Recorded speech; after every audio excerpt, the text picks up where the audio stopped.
What's up, brother, man? Good morning. Good morning to everybody that's watching the Ultimate Cleveland Sports Show. The first segment of this show is brought to you by FanDuel. You all know I love sports. I love them so much, I never want them to stop. But as the playoffs wind down, we get fewer games, and the sports aren't sportsing like I want them to. But FanDuel lets me keep the sports going whenever I want. All I have to do is open the app and dream up bets anytime I'm in the mood.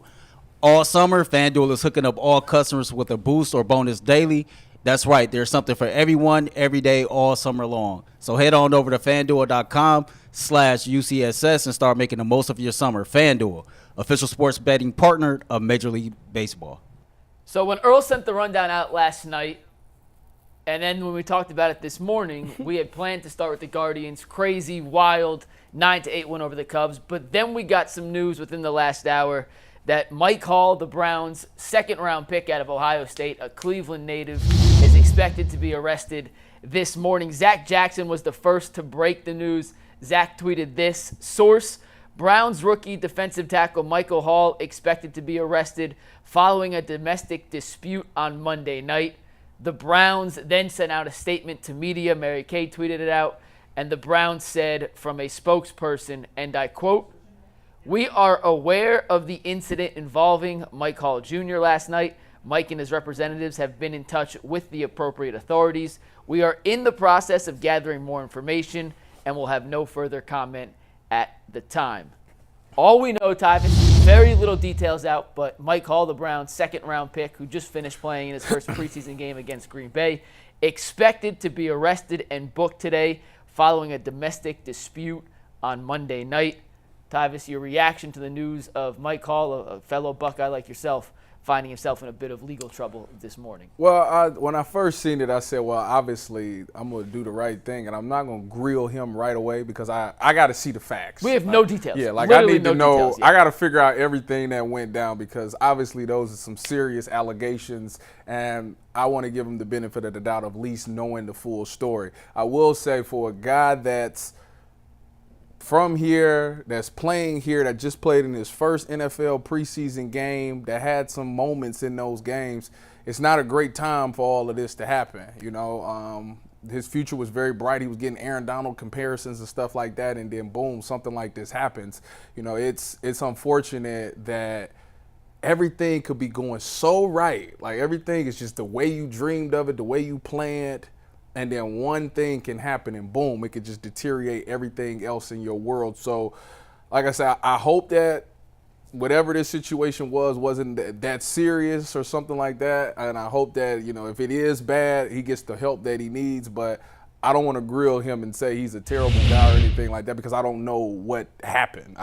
We just see this and that's all we know. So until the facts come out, I really can't speak on it that much. Yeah, and there could be, when they say domestic dispute, there could be like 55 different categories of domestic dispute. Yeah.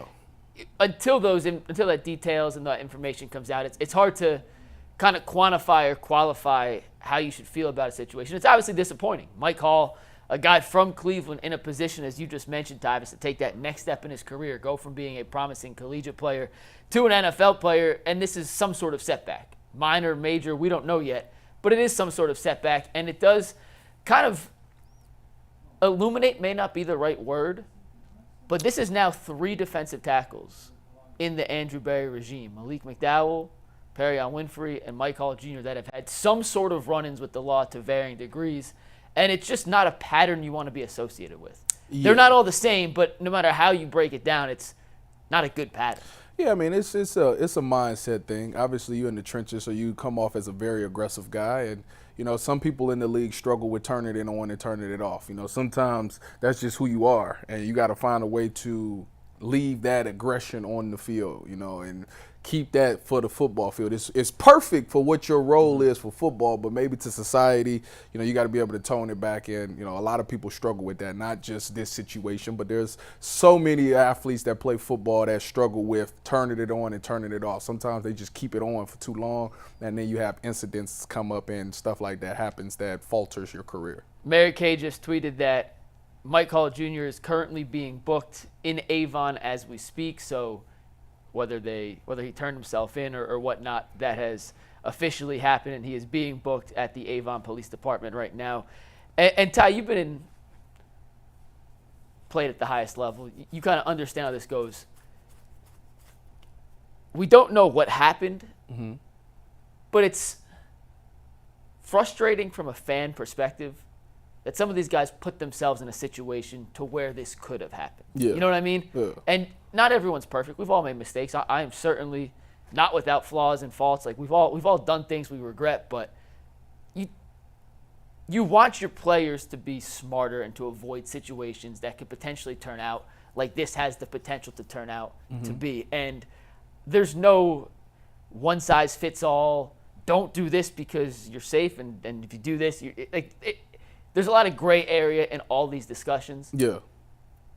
It's just you would just hope a guy who has so much promise and so much ahead of him wouldn't find a way to put himself in this situation. And once again, we don't know the details, so we don't even really know what happened. Yeah. But the fact that he's being booked means something happened to a level that it shouldn't have gotten to, and you just hate to see it. Yeah, I mean, the thing is, a lot of players want to. They know that they're a professional, but they still want to do like normal life stuff. Like they want to be a regular person. Yeah, you want to be a regular guy. I want to be a regular citizen and stuff like that. But you got to realize that there are certain things that once you make it professionally, like certain things that you just ultimately can't do. You can't be around anymore. And I think this situation is with the mother of his child. And you know, the thing about that is you never know. You know, you never know the relationship of that, and you never know how somebody. All it takes is somebody not to feel right one day, and that whole thing can be bad. So it's just something that they got to work through. I don't like I said, I don't know what happened. I don't know what the situation is or what caused this to happen. If it was between him and the mother of his child, that's their business, and they need to figure something out. You know, they need to get on the same page, because at the end of the day, you know, y'all share a kid together, and you don't want the kid to come up having to read about stuff like this when they're of age, you know, and have to learn things like this. So I think that it's always best for two parents to get together and try to do the best they can to raise that child. The child should be the first thing that's on their mind, and setting good examples for the child. So like I said, I don't know what the situation is, but that's my thoughts on that. And I see Jason Lloyd walking in the building right now, so we'll get Jason's thoughts on this in a sec. Earl, I want your thoughts on this as well, but before I send it to you, Cleve TA, who runs an analytics website in Cleveland, what's up, Jason, tweeted out this morning after the news broke that, don't call him a slacker. He's actually working this morning for once. So, and he's technically on vacation from the Athletics, so he's double working on overtime. But Cleve TA tweeted out this morning that he had heard several teams had taken Mike Hall Jr. off their draft boards because of behavioral concerns. And Cleve TA is not Adam Schefter. He's not Ian Rappaport. He runs an analytics website. You come in, Jason. Yeah, I wanted to say and I didn't hear much of that. The whole world know you. I didn't hear much of that, Tyvis, in the lead up to the draft in terms of Mike Hall as a prospect. I mean, he fell in the second. He got drafted in the second round, which was where most people projected him to get drafted. It wasn't like he had some catastrophic fall from the top 10 to the second round. So I'm curious if any of the stuff that happened last night was stuff that he had on his record previously, or it is. Zach wrote about it. Or we're talking about it. Zach, I had him send it to me as I was pulling in. Zach talked to one team that left him off their board entirely. For all behavioral concerns? Yeah, and Zach said he's heard from teams this morning that said this is the least surprising news. So like what you call whatever you want. You can call it behavior, maturity, character, whatever you want. There were concerns out there with him. And unfortunately, this morning it came to light. Now we'll wait and see on the details. Obviously, there's not much out there yet right now. So we'll see what else comes out. But certainly not good news to start the day. Yeah. Earl, what say you on this whole situation? Yeah, I don't want to speculate either because we don't have all the details.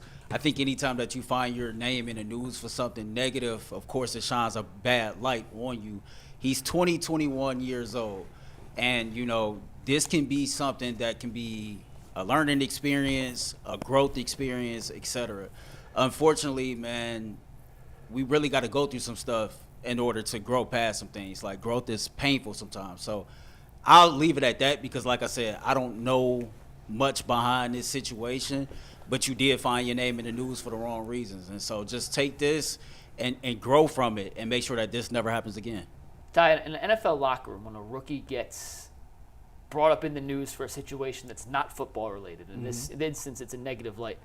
What happens in the locker room? How do the veterans handle that situation? Well, actually, a lot of vets take it hard on themselves because they feel like it's their responsibility to keep them in the right light, And even if Mike did have issues coming in, that defensive line knew that. They knew those things. I'm sure that, Andrew Berry and those coaches got with them and said, you know what? He got some little things that he need to work on. We need you guys to bring him along. We get him in this culture, we'll bring him along. We'll get that bad stuff out and we'll make him good. And when you see stuff like this happen as a position player, you'll be like, I take it personally because it's like, what could I have done to make him, make this situation not happen? And there's a lot of veterans that feel like that. So I'm sure they're taking it very hard. They're probably reaching out to him, and he's going to need them. If all of this is true, then they're going to really have to lean on him heavy because we don't know where his mind's going to be. So, like I say, the whole team, as close as they are, I listen to Elijah Moore talk about this is one of the closest teams he's ever been a part of. And if that is true and that throughout that locker room, then everybody's going to feel this pain today. Jason, I know you came in late. We read Zach's tweet. We read the Browns statement. Do you have any other information that you've been able to gather this morning on the situation in Avon? Just what we know for sure is that there was an incident last night between him and the wife or the mother of his child. He left before police arrived and was arrested this morning and will be arraigned in Avon. And for now, that's what we know for sure. So we'll leave it at that for now. I think more details obviously could come out, but for now, that's the facts. And will this impact his It's going to depend what the availability? charge is. Like, it's going to – I mean, they're off today. Yeah. Joint practices start tomorrow. We'll see if it's – the charges could range from nothing to very, very serious. So we'll have to wait and see what the charges are, and then I think you can have that conversation of what's going to happen from here. Any final thoughts, Tyvis, on the Mike Hall situation? We'll continue to monitor this and update you guys as we get information. And I'm sure throughout the week as we learn more, we'll have a more detailed and nuanced conversation about what his future is with the Browns. But any final thoughts before we move on the Mike Hall thing? Don't grill him until you know the facts. That's all I'm going to say. I ain't going to say nothing negative until I know everything that happens at the situation. So make sure you be mindful of what you say. Jason? Yeah, I'll follow that, especially when, you try and be an analyst and opinionated, but also there's news that's still evolving, and I just don't know that we have all the details yet. So I'll withhold comment and judgment until we have more information. But it is worth, again, there was teams out there who flagged him. There was teams out there who flagged Perrion Winfrey. We know how that turned out. Hopefully Mike Hall doesn't turn out the same way. Make that 3 for 3 on the panel until we have the information and the actual details of what happened. I don't think you can be too critical or too lenient on what happened. It is what it is. It's disappointing the Browns have to go through this, and it's disappointing for Mike Hall to take this step back in terms of his process in becoming an NFL player. But we'll figure out those details when they become available, and when they do, we'll have a more nuanced discussion on that. All right, let's get a read and let's pivot, talk a little Guardians because that game last night